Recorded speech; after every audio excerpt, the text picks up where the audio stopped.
Hey friends, and welcome to this week's episode of the U-Turn Podcast. This is your host, Ashley Stahl. I'm a counterterrorism professional turned career coach, speaker, and Forbes blogger, and I created the U-Turn Podcast because, let's face it, every now and again we realize that we're living life on autopilot and it's time to wake up and make that U-turn in your life. So prepare to go deep with some of the most transformational people I know, here to help you grow and upgrade your mindset, whether it's in work or love. Also, be sure to stick around for the end of every episode where I'm going to reflect on the conversation and offer actionable coaching insights to have a real impact on your life. In the meantime, we've opened up access to 3 free e-courses on uturnpodcast.com. So head on over there if you want to land a new job you love, find your purpose, or launch your dream business. All of these courses are totally free. All you got to do is head on over to uturnpodcast.com. That's YOUTURN podcast.com. Now let's get started with this week's guest. Well, if you are at a state where you already know something that you really want to be changed, start focusing on that and start listening to your inner voices just around that. But for a lot of people, you might not have that one thing quite yet. And I think the best place to start is just with a little bit of stillness. Check in with yourself each morning. Actually ask yourself how you feel. And the more you can practice doing this throughout the day, when you are feeling a big emotion, stop and listen. See if you can subside it a little bit. Ask what's in it. Those little things, you might not get as much out of it as you will later on, but it's developing a new pattern of reaction instead of just reacting how you normally would, whether it's to a person or to a situation with emotional eating or hibernating or whatever. Start to identify, listen, because you have to have that step before you can make any real change from a good place.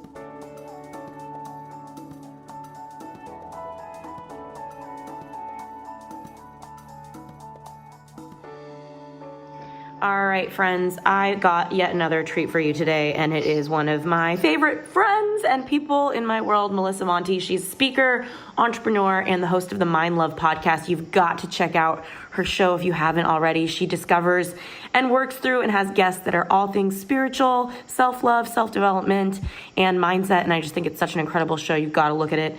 And obviously, she's just a wonderful human, so I figured that we could talk about how to really find yourself and how to come home to yourself, because you'll hear it here. She went through a lot of her own U-turns to get to where she is now, growing the show and doing so well. So, Melissa, thank you for setting aside the time. Thank you so much for having me. I'm excited. Isn't it funny how every podcast, because you and I both do so many, everybody says, thanks for having me, and we do it. It's like, what else is there to say, you know? Well, I am grateful, so it's got to be said. It is true.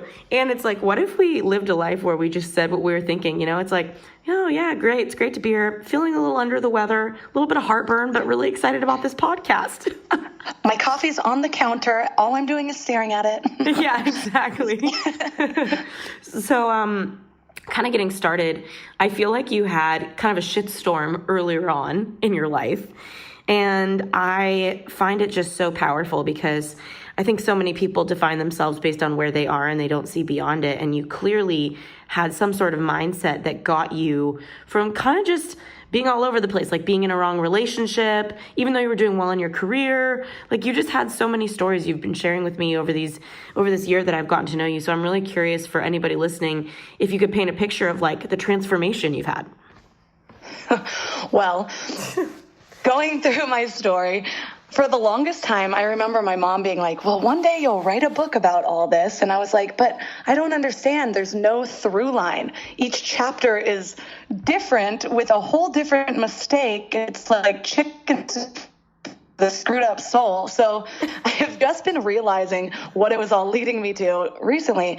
And so just for a little background, through high school, it was about middle of high school that the first bad thing that I think ever happened to me did. And so at that moment, I was sexually assaulted, and nothing had really ever happened to me before. So I had no idea how to handle any sort of trauma, any sort of real struggle. And from there, I think that was a root in everything else, in the way I handled things. There was something about that moment that I began to let things outside of myself define what I thought I was worth or what I thought I was capable of. And it was bleeding into everything else. And so really soon afterwards, a close friend committed suicide. Then my dad died. And then at that point, all I wanted to do was escape my own life. But I didn't see this as this way because I was still in college, getting good grades. And so on the outside, nobody really knew what was happening in the inside. But on the inside, I was dying in a way. I couldn't be alone. I was drinking heavily every single night. My nickname in the sorority system of San Diego State University was Party Girl. Okay. So that's got to tell you a lot. And yeah, from there, I ended up moving away when things got too hard. And then I moved back and I met a guy who almost ruined my life. And so I woke up one morning just in a jail cell trying to figure out how to throw up my food. And I was like, everything is ruined. Like, I just want to press the reset button on life. I have an eating disorder. I have a criminal record now. And what am I supposed to do? I can't get married because he's going to find out my deepest, darkest secret. I can't get a real job. It was pretty hard. And so at that moment, I realized if I didn't make changes, I was just going to die. So I started reading a lot of books and wasn't taking action yet, wasn't really doing the things in the books, but slowly but surely it started to seep into my thought processes. And instead of all of my dangerous thoughts going on the whole time, I had something else, like maybe an inspirational quote from Don Miguel Ruiz would pop up or something along those lines. And after hearing new voices in my head for a little while, then I took action to do yoga teacher training, which helped surround myself with positive people. And then I was doing better in my career and I started to make bolder moves of separating off and doing my own thing. And yeah, it was a long journey. A lot happened in there, but it made me who I am today. So gratitude. You know, I heard a lot of kind of like feelings of rock bottom throughout. And I always wonder, like, is there really one, or do we just keep going lower into, like, was the moment in the jail cell your rock bottom? It definitely was my rock bottom. Yeah. And what I believe about rock bottoms, especially that person that I was dating was an addict in many ways. He was secretly robbing houses, which is why we ended up in jail, because I had a bunch of stolen jewelry that I thought was purchased. And so what I've learned from having my own rock bottom and being alongside of somebody else that was also going through a really hard rock bottom is that a lot of times people try to pull you out of it instead of you being in it. And so when you have those people, yes, it's great to have a support system, but at the same time, every time somebody would bail me out, it was like putting a cushion under me for my own rock bottom.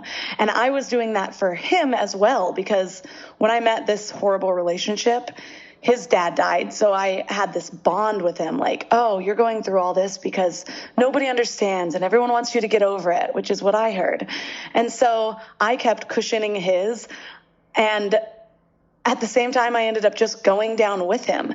And so it got me to view my own rock bottoms differently and realize that in a rock bottom, I have to deal with it myself. Yes, I can have people to talk to and things like that, but the more I have people to put a cushion under me, the easier it is to blame or expect or anything that, again, distracts the attention from your own work that you need to do. So yeah, it was difficult, but I had about 10 rock bottoms. Yeah. I mean, one of my things that I think often when it comes to rock bottom is that it's one of the most important places. And I just find it so interesting when I know somebody that I see about to go into rock bottom, because in the past, I've wanted to spare them, save them, especially if it's a rock bottom that I know. If I've been in that sort, I'm like, oh, I know that one. You don't need to do that. Let me help you. And, there have been some interesting times, like, I was on your podcast. So anybody, if you guys check out Mind Love, I was on there talking about how I lost all my money. And going through that kind of losing $5 million is a special sort of rock bottom. And it's money. So it comes and goes. It's not life. It's not jail. It's just like a tough experience. And I remember kind of just sitting in that and meeting somebody who their business was about to go under and they were making the same mistakes that I was. And somebody linked us. And I got on Skype with him and I was like, oh, I bet you that your employee in marketing is saying this to you. And I bet you that one's saying that one to you. And I'm betting that you want to believe it because things are looking like this and you don't want it to be true. He's like, yes. And I'm like, turn off your business and keep all your money. And I got a message from him, a voice note in tears saying like, thank you so much for that. I'm like able to afford my home now because I chose not to stay in denial because of our conversation.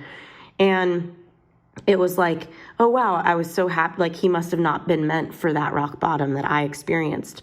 But a lot of the times there's so many friends that I've had where it's like, okay, this is the dignity of their process. And I can let them know I don't think that they're making good choices. I can let them know that I love them. I don't want that for them. But after that, you kind of have to step back and let it happen. So I'm curious, like, what is the biggest thing you learned in your rock bottom? Well, a lot of what you just said, first of all, I had chills from that story you told me. And I also really related to wanting to help people through theirs. And so it's hard to understand what my biggest lesson was in my rock bottom because I do feel like I had several and they were in different areas of my life. And so for me, what I learned is that at that moment, at each of those rock bottoms, they were significant ways that I needed to learn about myself or that I was completely shutting myself off and trying to heal whatever was going on by outside forces.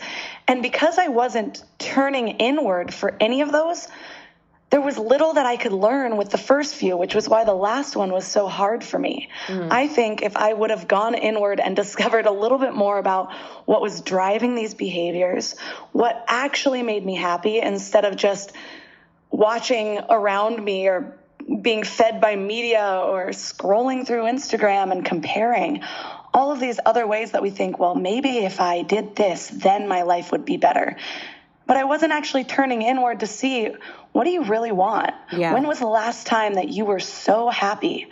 What are the things that really bring you down? Or why do you feel the need to help this person so much? Then maybe I would have learned that I'm extremely empathic. And so for me, if I'm next to somebody that's going through a rock bottom, at this point in my journey, or at that point in my journey, I should say, I couldn't be the one that they leaned on because I was not strong enough to separate their feelings from mine at that point. And so everything they were feeling, I needed to fix it so that I didn't have to feel that way. And so it was almost a selfish way of helping somebody else through. And even now there's certain points in relationships where I had a friend that was just going through something that reminded me of that relationship. And I was like, oh my gosh, he's a narcissist. Like none of these things is he taking to heart. I wanted to be the one that just got her out of it, but she needed to learn herself. But I also was having too hard of a time being right next to her. So I had to take a few steps back and in order to keep my own wholeness at that moment. So there's just been a lot that I've been able to learn that has helped me show up, not just for myself, but for other people in a better way. And, you know, it's like, I think a lot of the times that people are at rock bottom, it's like we're all reaching for ground, you know, we're all reaching to feel like some sense of security, some sense of grounding, some sense of plan or purpose. And I think one of the things I kind of realized there too is that like there is no real ground, and that even in life when we think we have it, even when we're not at rock bottom, it's like we're all pretty groundless. Plans are just made up, you know, everything can change. And so it's like when you're at rock bottom, when you're in that groundless place, it's kind of magical because although it hurts, it's like you get to start over because you have no choice, you know?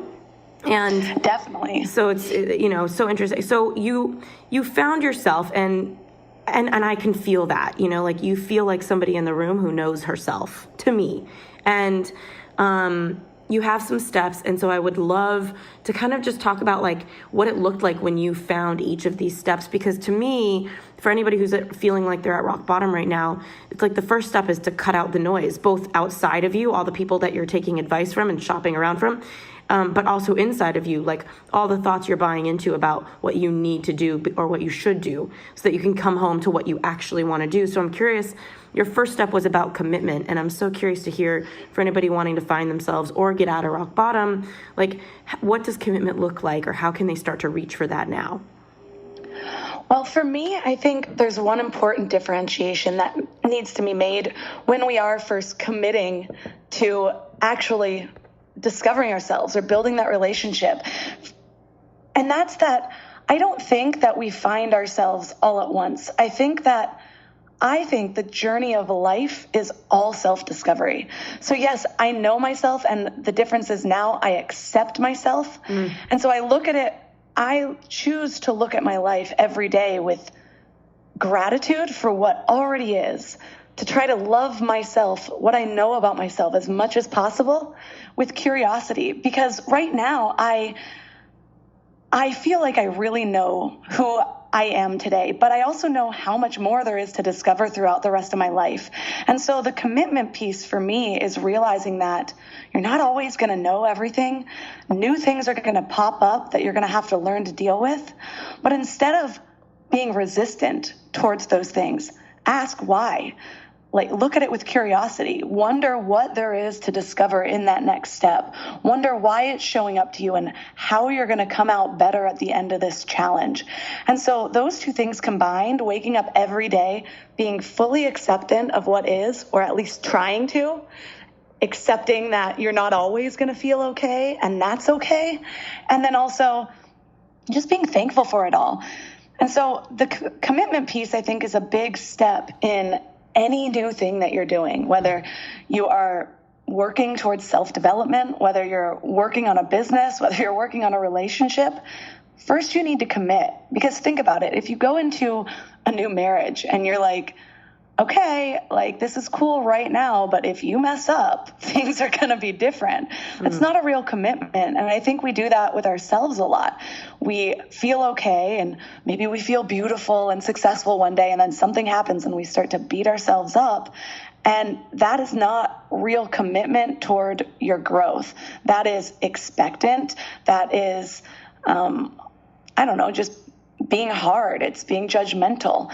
So I think those are two different things. So, and my master's in spiritual psychology, like years ago, one of my favorite things I ever learned is that if you want to build confidence, you need to create commitments, because when it's a positive feedback loop with yourself, and reversibly, if you make commitments or you make promises to yourself and you don't keep them, you hurt your self-esteem, and it's long-term damage. Like you need to, because if you can't show up for yourself, then it's just how do you show up for anybody else, or believe in yourself. And so I think that's great to kind of like step into commitment.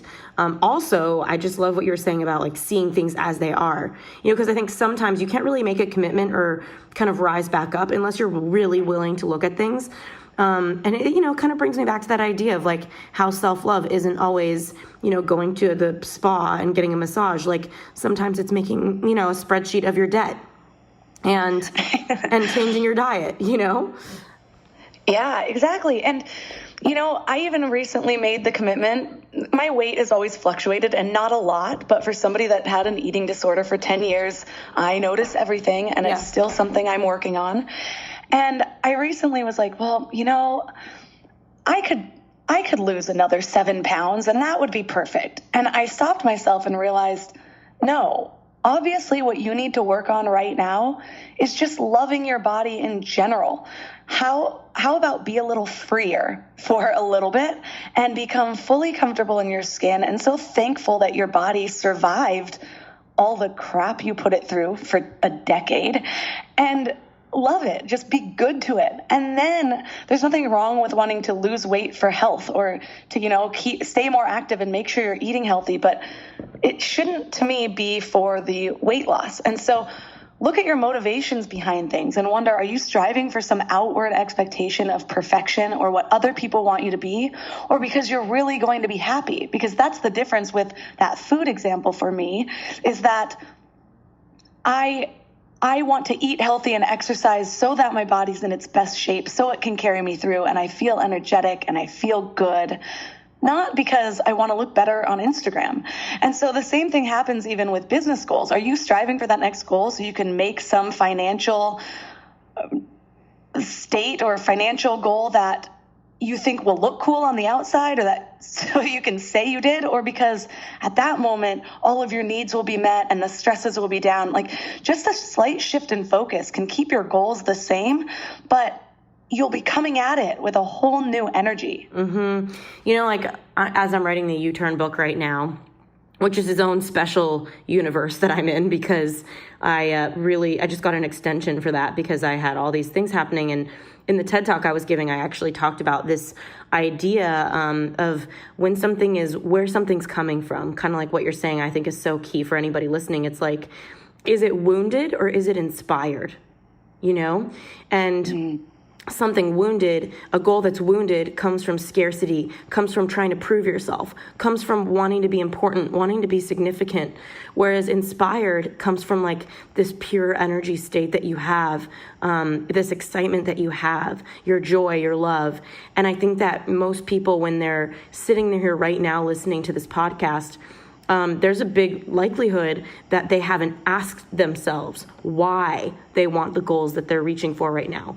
Is it because you're inspired by these goals? Or are you inspired, but it's really just actually coming from a wounded place?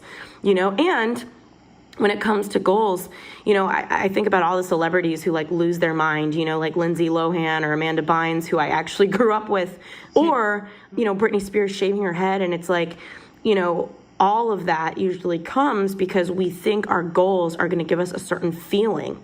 And then when we don't get that feeling, we have a breakdown. You know, it's like this, it's like we spend our lives like trying to achieve goals because we think that they're going to feel a certain way. After years and years or weeks of working towards these goals, and we don't feel that thing, it's like there's this huge hangover, you know? Exactly.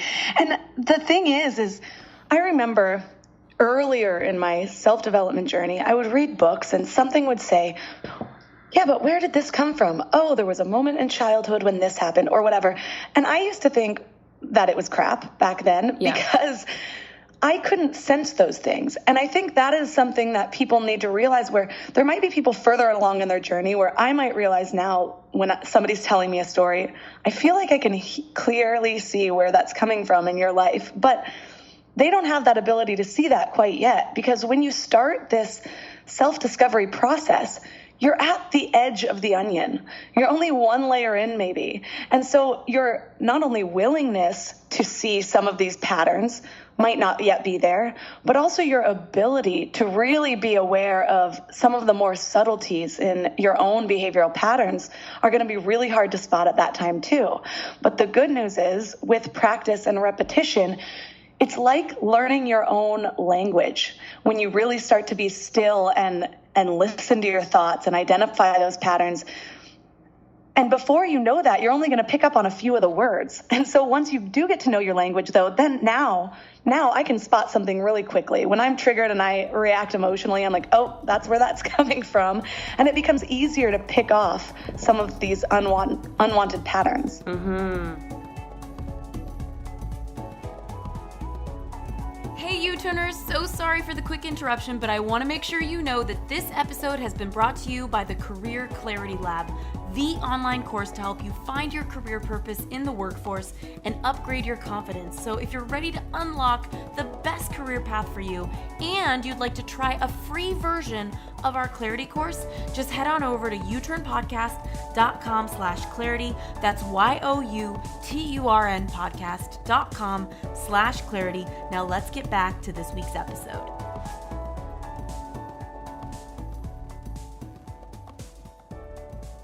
And so I think right now, for anybody listening, if we could give them an action step around commitment, something that's really clear that they can go do after this episode, what would you say is a couple suggestions maybe for them to consider?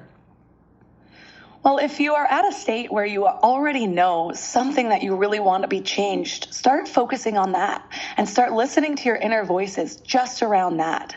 But for a lot of people, you might not have that one thing quite yet. And I think the best place to start is just with a little bit of stillness. Check in with yourself each morning.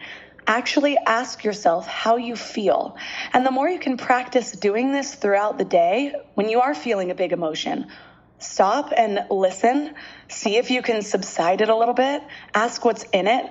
Those little things, you might not get as much out of it as you will later on, but it's developing a new pattern of reaction instead of just reacting how you normally would, whether it's to a person or to a situation with emotional eating or hibernating or whatever. Start to identify, listen, because you have to have that step before you can make any real change from a good place. Yeah, this also kind of makes me think a lot about your story and how you shared how you were sitting in jail. And then I remember thinking about your yoga certification or how you reached out for yoga. And it's like, that was one move. That was one commitment that you showed up in. And it feels like when you were telling your story that it was a huge pivot for you and it leaked everywhere in your life. So it's like, sometimes people are not connected to themselves enough to realize like, oh, wow, I just need to come home to myself. Like I was talking to Amanda Bucci the other day, and she was talking on her podcast on Bucci Radio about how she was feeling less inspired by some of her business models. And we had this whole conversation about, well, what are some of the things that you've been wanting to do all this time that don't relate to your business or do that you kind of miss? Like, what are some things in yourself that you kind of want to express? And she loves to go to these beach dancing classes. I love to go to hip hop classes. And I was just realizing with her that when we do one thing that brings us home to ourselves, that energy usually leaks everywhere, and our standards go up because something feels so good that we want to feel good everywhere. And it just starts to have this automatic effect on our life where it's like, I start taking hip hop classes and I feel more vitality, more excitement, And then next thing I know, it's like my friendships become more fun. And then I kind of hold a higher standard in my career where I'm like, I don't want to do that thing that doesn't feel exciting to me anymore, Yeah, it's the dissonance in what feels good and what doesn't. And if we aren't surrounding ourselves by those things that light us up, then our median, the average of all of our feelings are going to be whatever standards we have at that moment. So it makes perfect sense. And it's interesting because people are like, well, of course, yeah, yoga teacher training would make a lot of changes. But when I started yoga, I started because, wow, power yoga is an amazing workout. It was almost still feeding other addictions, but it was a right choice. I also worked out way too much back then. I'd go to the gym for like 3 hours and a yoga class. And so it was the yoga teacher training where it started, even those things that was where I was at. That's all I could do at that moment. I knew it would make me feel good, but I was still feeding other mental addictions. But still, even that is okay because it's taking a positive step forward. It's funny just because I was just having a conversation with somebody about how, oh my gosh, yoga is not supposed to be the way it is right now. It's supposed to be a deeply meditative practice. And I'm like, things evolve, and some of these things are like gateway drugs to something better. And yoga was kind of my gateway drug that started with less good intentions and ended up, like you said, spreading throughout everywhere else in my life. Yeah, it's a wonderful thing. And another step that we talked about before we recorded was, you said, awareness. And I think that this is, everything. Like if you look at religious traditions and Buddhism, it's like any sort of spirituality, awareness is a word that you're going to always hear. And it's so funny because sometimes we eye roll at the things that are going to move the needle, Yes. So talk to me, like what did awareness look like for you, and how can somebody start to really cultivate that? Because I know everybody here, like we'll tell them like, pay attention to your thoughts, but like, what did that really look like for you? Well, first step for me was in reading all of those books. I read like hundreds of books, seriously. I did start to become aware of different things because I was feeding my brain with things outside of my own internal spiraling thoughts. So that was really helpful. But something that was so simple and a huge needle mover for me was that I actually dedicated to carrying around a small little journal and writing down any limiting beliefs that came up for me for 3 full days. And it was interesting because I had come across this exercise in a few different forms through a few of the books that I read. And I would just kind of do it in my head thinking, well, I'm still getting this knowledge. I'm receiving this knowledge. So I know what my limiting beliefs are. And I would like quickly scan through a couple of them. But I wasn't seeing the changes I wanted to see in my life. So at this moment, it was another turning point for me that just happened a few years ago that I recommitted. And I was like, no, I'm going to do things differently than I did before. If there is an exercise in a book, I'm going to sit down and give it my all. I'm not just going to do it in my head. So I thought this exercise was kind of cheesy. I did do the eye roll to it, but I committed. And I was like, things are going to be different now. I'm doing it. And of course, the things that I was already used to popped up, but then a few that I was not expecting popped up. Like all of a sudden, I realized that multiple times when I was thinking about starting something big, I was doubting my ability to sustain it. And I was thinking maybe the words that went through my head were too ADD like my dad. And I remembered a time in childhood, because by this time I was starting to realize that if a random childhood memory pops up with a limiting belief, that might be the root. It might be just that simple. And I remember hearing that about my dad. My dad was starting a business venture, and I was so excited because my dad kind of lived more in poverty. He lived in what I considered the ghetto, and I really wanted to have like a wealthier dad. And so when he came over sharing this business idea with my mom, he left and I was so excited. I was like, this is when my dad's going to move to somewhere better and I'm going to actually like going to his house. And my mom's like, your dad's always starting stuff like this. Doubt he'll be doing the same thing in a few weeks. And I didn't realize that when my dad passed, somehow this was never my story before. I had never adopted it until my dad passed. And suddenly I had been living with that story. I don't know how I adopted it, but I did. And writing it down and crossing it out and writing something more empowering was my process through this journaling period. And I don't know, but something magical opened up and I never had that story again. Ever since I got it out of my head and saw it from a new perspective and just crossed it out and wrote something simpler, that hasn't been my story. So it might be something simple. It might be something that you think is cheesy, but give it a try. And seeing anything from a fresh perspective gets you to think in a new way about it. Yeah. And, it's just so interesting because I was listening to you say the word limiting belief, and I remember, and I talk about them, but I don't usually use, I guess it's just like, I talk about buying into beliefs. But what would be your take on a limiting belief for anybody listening? Like, can you give some examples of ones that you noticed in your mind? When I think of a limiting belief, all I think of is there's a few things. The first, it's a belief or pattern that you've been living by that you haven't yet questioned. So a thought. And so, yeah. And so a lot of these times it's just that we haven't brought awareness to this one thing and questioned if there's another way. And so that's why the awareness part is so important, because sometimes it's as little as shedding light on this little monster that's been living in your mind. So the moment I brought awareness to it, shed a new light on it and realized, wait, that doesn't have to be true. I was able to create a new path. So when I'm picturing it, I'm picturing like, brain connections, neural connections, like used to just looping through, and you have to actually pave a new path at first. So like think of a forest. There's one path that's already completely paven and you can just run right through it. The other one you've got to start walking on and it's uncomfortable and there's rocks and shrubs that need to be moved. And it might take thought the entire time you walk through. But every time you do that, you're carving these new paths that eventually, if you are willing to give it the care and the work and the time, become the new path you can just run through. And so that's how I look at creating any new pattern. And yeah, the limiting beliefs is such a buzzword these days, but really it's just like this more of a fixed mindset and being willing to question it in my mind. Mm-hmm. And so the third step that we kind of talked about was relationship. And I'm so curious what that one means, because it can mean so many things, so many ships, friendships, relationships. I'm curious, what does a relationship mean for you when it comes to finding yourself? So let's say somebody listening right now, they're at their rock bottom, or maybe they're not. They're just not happy with where they are, and they want to reach out and make some sort of commitment, like you chose yoga. And then they start paying attention to what they're believing about themselves or the world and writing it down and questioning it, which, by the way, is easier said than done, right? Like, really looking at your limiting beliefs, it's like reminding everybody listening that you've been buying into the same shit for years a lot of the time, right? Like, Like, I used to have a belief that curves were not good on my body. So whenever I look at my body, I'd be like, oh God, so many curves.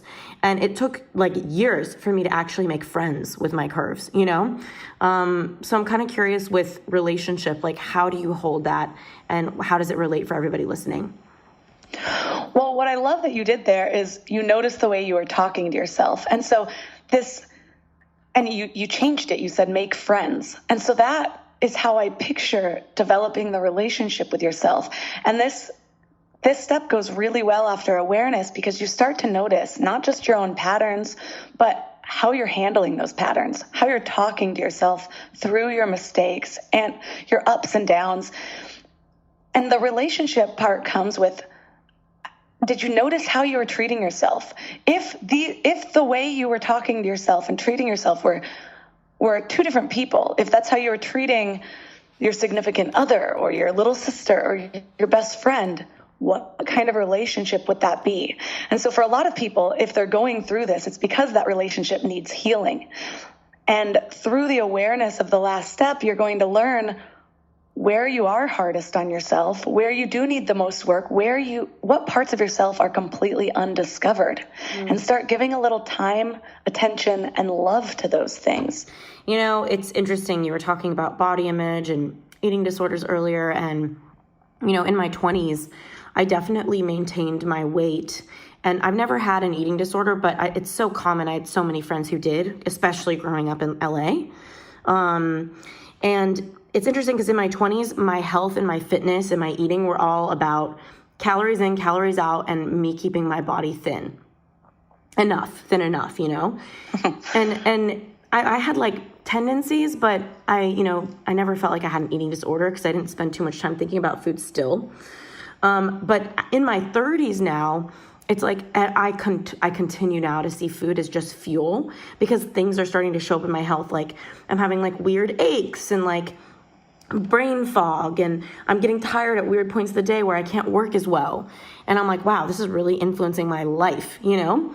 I'm starting to get like wrinkles and like putting sunblock on, you know, like all the things. And so I'm kind of curious, like, when it came down to your relationship with yourself and how you were treating yourself and how you were treating other people, what was like the one thing you noticed the most that you really shifted? A lot of my issues had to come back to food because of how severe my eating disorder was. So the first thing that come to mind when you talk about that are the weight things. I think it's difficult to live in the society we live in and not at least have disordered patterns in our head or disordered thinking, even if we don't take it the next step to disordered eating. So because of what we're fed in the media, and it's just a lot of expectations about what a woman should look like or what beauty is and how beauty is such a part of your value. And so for me, when I really think of how my relationship shifted, it was understanding what value I really brought. And so instead of in my 20s, a lot of it was trying to be this person that I thought would be cool, that I thought would be beautiful, that I thought other people wanted to see. And the biggest shift for me, and it took a lot of action, and it's still happening right now, is realizing that the more you're trying to be somebody else, the more you're going to attract people and situations that are perfect for the person you're pretending to be. And so when you realize, when you've accomplished those things, that you aren't quite happy or it still feels empty, it's because none of those things are fueling the true, authentic you. And it's almost annoying sometimes hearing, oh, be your authentic self, when you're not there yet, because who are you? You know, there's so many layers to peel back that I, again, think is a lifelong journey of doing. But right now, I know the things that light me up right now because I've spent time playing in those areas. I've given a voice to each of those things and went in and tried. And some of the things weren't my thing. Like, I got certified in skydiving, and the moment I got the certification, I never really wanted to go again. So things like that, and being okay. Not everything you choose needs to be a lifelong commitment. Yes. But just play in the things and know what you want to hold on to. Feel free to release some things as you go on. But the more you actually discover yourself, the more you can live into the things that you discover. And then you're going to realize one day, wow, the people around me really see me. The things I'm doing feel right for me, and the value I'm giving feels right where I'm needed. And that, I think, is when the differences really start to happen. Yes, so true. And, I love how Byron Katie in her book, Loving What Is, her big thing is, I love you until I don't. I'm committed until I'm not. And I think that there's something to that when it comes to your relationship to yourself and how you're talking about seeing your self-expression, seeing your journey as an experience and an experiment, and don't hold yourself hostage to commitments you made. It doesn't mean you need to be flaky, it just means that you can fully try something on and take it off if it doesn't fit you, Yeah, and as you evolve as a human, which you're going to constantly do, you might need more. You might need different. It's like people in their mid-40s wanting to go through a career change. There is nothing wrong with that. That doesn't mean you chose the wrong career before. It means it served you up until this point. Mm-hmm. And now it might be time to explore a new side of you that needs expression. Yep, exactly. So step 4, embodiment. I feel like that's really the work is okay, we're doing all of this work on our mind. And then how do we truly embody it? Yeah. And so as you've developed this relationship and you're finding new things about yourself, embodiment to me is grounding that into reality. It's just taking action on those things. So many times we sit in these periods of indecision and wonder if we should do something and if we shouldn't do something. And there was a moment for me that I realized indecision is a form of pain. The moment that you actually take action, whether it's to realize this isn't the right step or to realize this is the first step, that is when you're able to actually build momentum and see it in a new way instead of just mulling it over in your head. Action is the key to not only becoming these things, it's also the key to changing behaviors and patterns. And so, as I said in the beginning, all I was doing was reading books. Yeah, I wasn't ready to take action yet, but I also wasn't able to become any of those things. But it still was a critical step for me to I think I was so low, I needed some new thought patterns before I could. So again, being okay with what is and being okay with how long it's going to take you, but also being okay with taking a little bit of a risk or living a little bit more boldly and trying things on, as you said. So yeah, the embodiment part is really where things are going to live. It's like you've done the groundwork with each of the steps, but this is when you create it in your reality and you start to see the fruits of your effort. And so the things that I think are really important to go along with this is I like to acknowledge my progress. And I'm sure every person has heard about tracking your wins at this point, most people. But for me, it was really important to make note of and see in reality the steps that I have taken so that I could see I can do this. Yes. This is where you start to trust yourself. This is where you start to believe in what you're capable of because you're actually able to see it instead of just thinking about it. Yes, I love that. And, it's so interesting how much energy we waft when we don't trust ourselves. It's like indecision is one of the most tiring ways to live. It almost feels like if you live in making decisions and you make the wrong one, it's so much easier to clean up the wrong decision than it is to live and experience the cost of life when you're completely indecisive. And I was listening to Tony Robbins, and he said the number one quality he thinks that leaders need to have are decisiveness. So really interesting. Okay, well, this has been so helpful, I guess, for anybody listening right now who wants to make a change outside of these 4 steps of commitment, awareness, relationship, embodiment. What is one piece of advice you could give everybody listening as we close out? I think if the loving what is thing is the most important thing, if you can make it an actual pattern to take your triggers and reroute them to just a moment of sending it love, whether you feel it or not right away. In the beginning, it might feel fake. I think a lot of new changes do. And then we think, well, this isn't for us. This doesn't feel like me at all. It's because you're not used to it. And the more that goes with the commitment part, say to yourself, well, for 1 month, I'm trying this. Stop and just send love to that moment or to that thing or to that challenge, it'll immediately shift the energy around you and that thing, your relationship with you and that thing, whether that thing is on the outside or it's a part of you right now. And so I think, as I said, so much of this life journey is just self-discovery and learning to love it all, learning to love yourself through it. And another really big thing is I found in self-discovery, especially after I read a good book and I'm like, oh my gosh, this is what everything can be. It's easy to look at all of the work that needs to be done. It's easy to see the gap between where you are now and where you want to be and focus on that gap. But all that is focusing on the lack of what isn't quite yet. And so I think that seeing where you want to be and the changes you want to make is almost like putting in the destination to your GPS.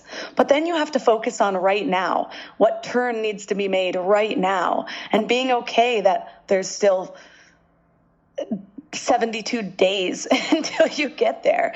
So see how you can reshift to that present moment and love everything that is on the way there, because the present moment is all you're going to have through the entire journey. And when you get there, there's going to be a new destination that you're putting in. So if you're always casting casting it out to the future, then it's going to be really hard to find that love in the present moment. Thank you so much. And where can everybody find you?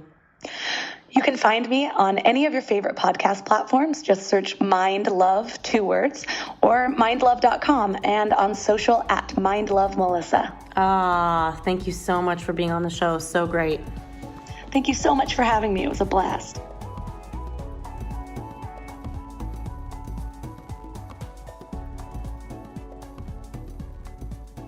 Hey, it's Ashley Stahl from Ashley International and Cake Publishing and the U-Turn Podcast now.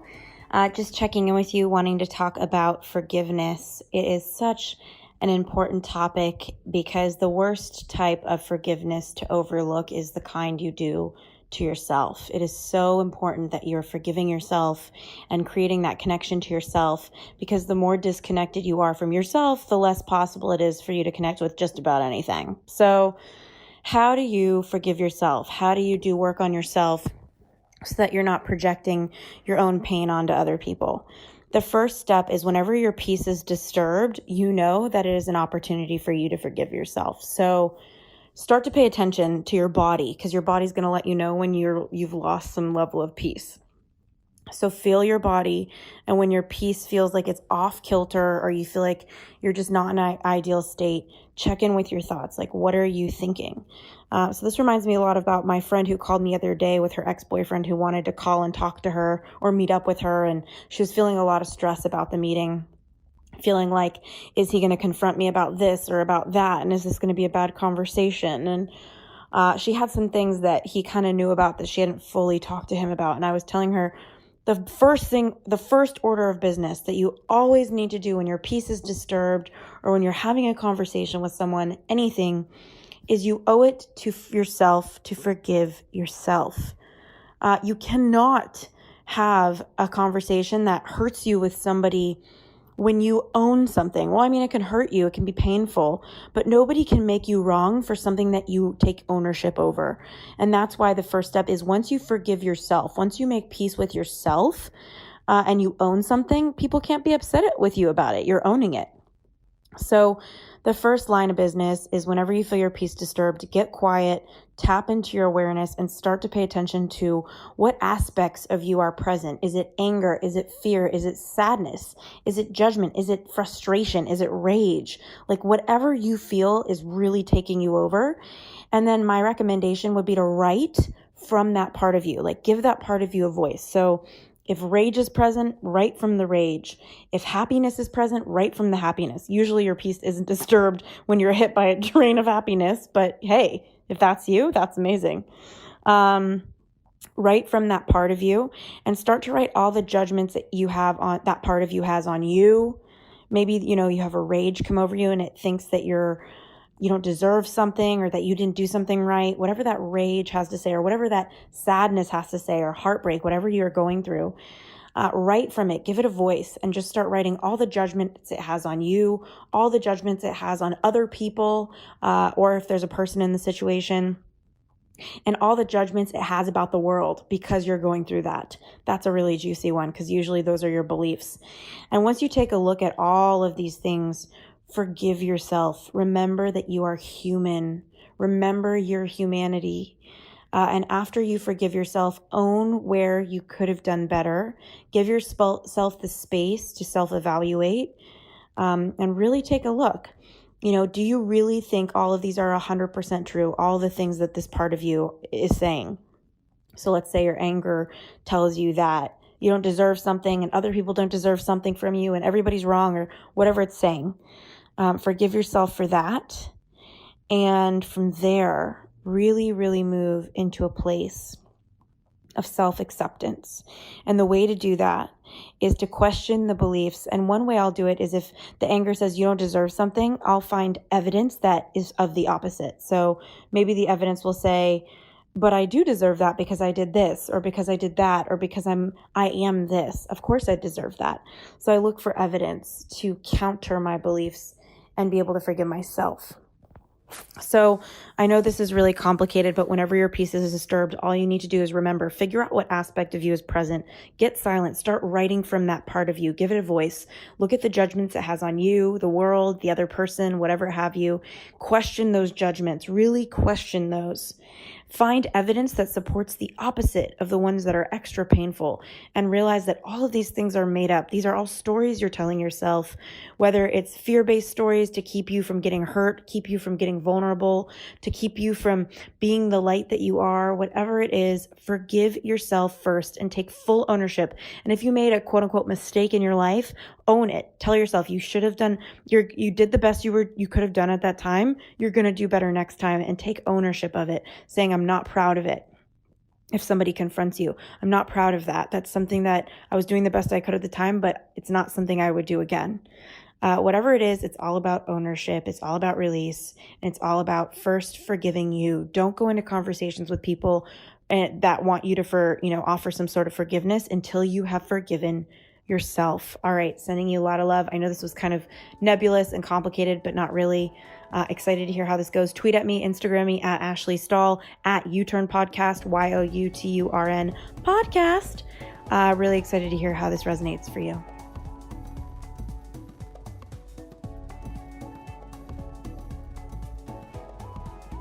Thanks again for tuning into this week's episode of the U-Turn Podcast. We keep really detailed show notes at uturnpodcast.com. So if our guest mentioned a book or a resource that you're interested in, you'll be able to find that there. In the meantime, if you were inspired by this episode, if it made an impact in your life, we would be so grateful if you subscribed and posted a review for us on iTunes. Rumor has it on the street, the more reviews we get, the more subscribes we get, the more we can grow and get our impact out there in the world. In the meantime, I'd love to hear from you at Ashley Stahl on Instagram. I'm so grateful for connecting, and I look forward to next week's episode.